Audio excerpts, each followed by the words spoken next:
Hola profesor y compañeros, mi nombre es Jason Vargas y junto a Francisco Gormaz y Jorge Reyes vamos a estar hablando sobre los fármacos para el manejo del dolor, los opiáceos, en una forma general. Explicaremos lo que son, clasificación y los cuidados pertinentes que estos tienen basándose en el punto de vista de enfermería. La reacción fisiológica al dolor es una experiencia subjetiva. El mismo grado y tipo de dolor puede ser descrito como agudo e intolerable por un paciente, mientras que otro ni lo menciona durante una exploración física. Se dispone de varias escalas numéricas e instrumentos de reconocimiento para ayudar al profesional sanitario a normalizar la valoración del dolor y medir el progreso de la farmacoterapia subsiguiente. La eficacia del tratamiento del dolor depende de una valoración adecuada tanto del grado de dolor experimentado por el paciente como de los posibles trastornos subyacentes que pueden ser la causa del mismo. El dolor puede clasificarse como agudo o crónico. El dolor agudo es un dolor intenso que aparece durante un periodo de tiempo definido, normalmente desde que se produce una lesión hasta que éste se recupera. El dolor crónico persiste durante más de 6 meses, puede interferir con las actividades diarias y se asocia a sensaciones de impotencia o desesperación. Los opiáceos son medicamentos que se utilizan para aliviar el dolor. Las dos categorías básicas de analgésicos son los opioides y no opioides. Un analgésico opioideo puede ser una sustancia natural o sintética similar a la morfina, responsable de la reducción del dolor agudo. Los opioides son sustancias narcóticas, lo que significa que producen adormecimiento o síntomas similares a la obnubilación. Esto es cuando el paciente sufre una pérdida pasajera del entendimiento y de la capacidad de razonar y de darse cuenta con claridad de las cosas. El riesgo de adicción es la principal limitación de uso de estos analgésicos. Por ello, suelen reservarse para tratamientos de corta duración en dolor muy agudo o esencialmente para aliviar el dolor en pacientes terminales. En la clasificación, la terminología asociada con los analgésicos narcóticos es confusa. Algunos de estos fármacos se obtienen del opio, un extracto de aspecto lechoso de las semillas verdes de la planta de la adormidera.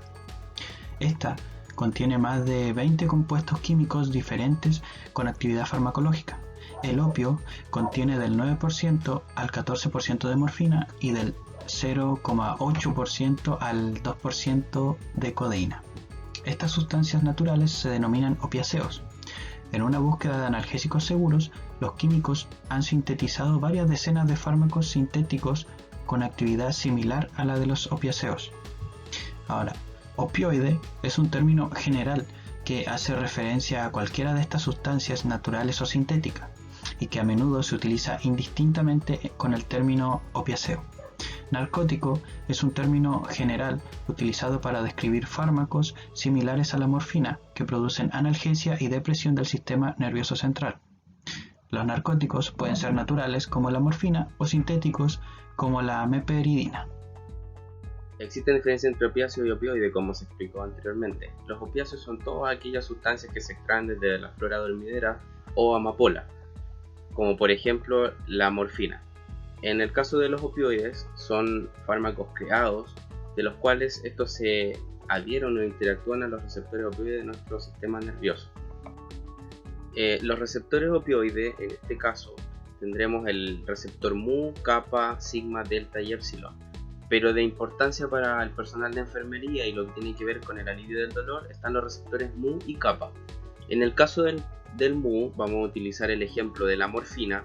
En el tipo 1 y 2 tendremos distintas respuestas. En el caso del 1 tendremos la respuesta de la analgesia y en el caso del tipo 2 tendremos todos esos efectos no deseados, que dentro de ellos está la depresión respiratoria y también la acción gastrointestinal. En el caso del kappa, genera también analgesia, pero a su vez también se encontrará la euforia, la disforia y también desorientación. A modo general, cuando se presenta el dolor es a través de nuestras neuronas del sistema nervioso. Entonces se produce el estímulo doloroso, el cual llega hasta el cerebro, se liberan ciertas sustancias, las cuales el opioide participa en la anulación o bloqueo de esta sustancia o la transmisión de estas neuronas. Es decir, cuando se produce el dolor, el opioide interfiere en esto, provocando finalmente la analgesia. Solamente algunos estímulos pasarán, pero por lo general inhiben el completo o parcialmente el dolor de la persona. Posibilidad de usar coadyuvantes en cualquier escalafón según la situación clínica y causa específica del dolor. Primer escalón: analgésicos no opioides, AINE, paracetamol, metamizol. Segundo escalón: opioides débiles, codeína, dihidrocodeína, tramadol. Pueden asociarse a los fármacos del primer escalón en determinadas situaciones.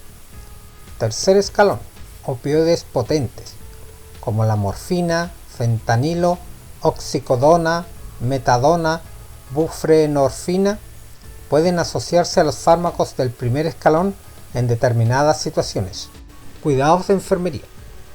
Tiene muchos efectos adversos este tipo de drogas, como depresión respiratoria, sedación, náuseas y vómitos, sumado a que el uso prolongado de estos fármacos puede generar dependencia. Por ello, se debe dar educación al paciente. Hay que tener una valoración inicial, obtener antecedentes de alergia, hemograma completo y resultados de la función renal y hepática, determinar el carácter, duración, localización e intensidad del dolor antes de administrar estos fármacos. Obtenga una anamnesis de la medicación utilizada, actualmente, especialmente si hay consumo de alcohol y otros depresores del sistema nervioso central.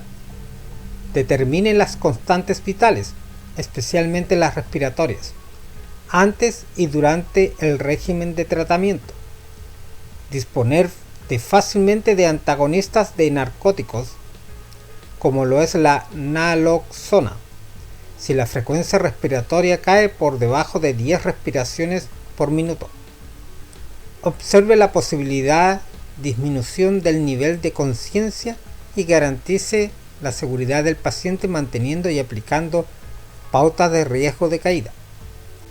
Asistir en el desplazamiento o acciones cotidianas si lo requiere. ¿Qué debemos considerar en el uso de opioides como personal de enfermería? Asegurarse que siempre la vía de administración sea la correcta. Puede ser por vía endovenosa o vía oral o subcutánea, por ejemplo.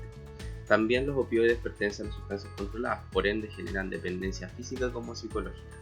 Los opioides se metabolizan en el hígado, es por eso que debemos estar siempre atentos a los niveles tóxicos del mismo en este órgano, en base a la función hepática. Controle también los signos vitales, es muy importante, ya que principalmente muchos de estos fármacos pueden producir depresión en la respiración. Control también del nivel neurológico, ya que estos fármacos pueden producir algunas alteraciones sensoriales, como la respuesta lenta de la pupila y algunas crisis epilépticas. Además de eso, se debe controlar la diuresis y el estreñimiento, ya que este fármaco, por ejemplo, estos tipos de fármacos pueden producir una reducción en el peristaltismo y pueden producir retención urinaria. En la siguiente tabla se puede ver el uso de opioides para el tratamiento de dolor, y en la parte de efectos adversos, donde se menciona y destacado, podemos ver la hepatotoxicidad, que es de alto riesgo, y principalmente la depresión respiratoria, en la cual el personal de salud debe estar siempre atento ante este signo de alerta.